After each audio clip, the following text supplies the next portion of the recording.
مساء الفل على كل متابعين صفحتكم الكبيرة على فيسبوك يوميات عايزة تنام. النهاردة جايبه لكم فيديو جديد تحت عنوان اشتري المنتج المصري.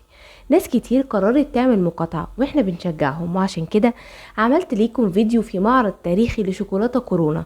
المعرض ده خاص بكل منتجات شوكولاتة كورونا وبقاله حوالي 60 سنة زي ما قال لي البائع المحترم هناك. المعرض ده في وسط البلد في شارع الألفي قدام سينما ديانا بالظبط جنب شارع عماد الدين. المعرض أسعاره جملة وأقل من بره فعلا، ومتاح فيه كل منتجات كورونا الموجودة في الأسواق. أي حد هيروح بجد هيتبسط، ممكن يشتري كميات لأطفاله ويحطها عنده في البيت عشان ما يضطرش يشتري أي حاجة من الحلويات اللي احنا مقاطعينها. اول حاجة هتلاقيها متاحة هناك كاكاو كورونا، واحنا طبعا داخلين على الشتاء وناس كتير بتحبه، متاح بكل انواعه واحجامه، واسعاره طبعا برضو اقل من بره. وانا مصورة الاسعار، اسعاره 35 جنيه و12 و25 جنيه.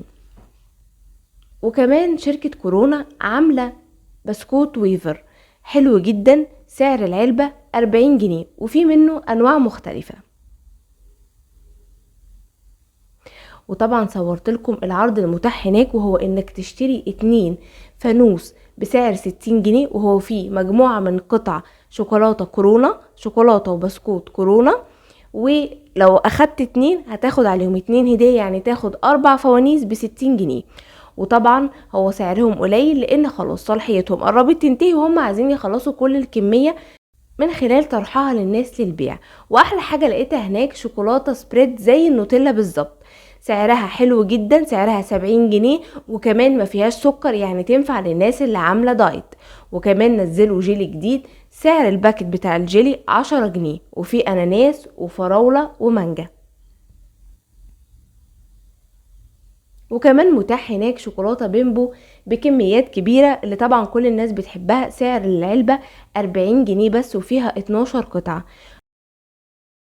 غير كده كمان لقيت مجموعة كبيرة جدا من الشوكولاتة الدارك اللي معمولة بسكر ستيفيا للناس اللي عاملة دايت وبتحب الحاجات الهيلسي.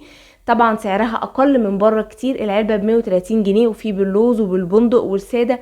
وكمان عاملين شوكولاتة جديدة اللي هي 72% كاكاو للناس اللي بتحب الحاجات الهيلسي جدا، دي لسه نازلة جديد ومتاحة هناك في المعرض.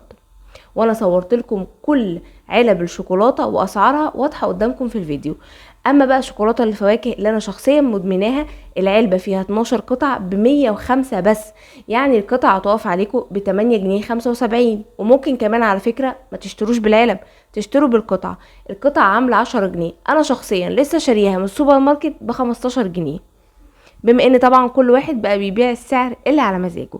لو عجبكم الفيديو اوعوا تنسوا اللايك والشير، ويا ريت طبعا كلنا ننشره في كل مكان عشان اللي عايز يشتري المنتج المصري بسعر كويس. ولو عايزين اي فيديوهات تاني اصورها لكم اكتبولي.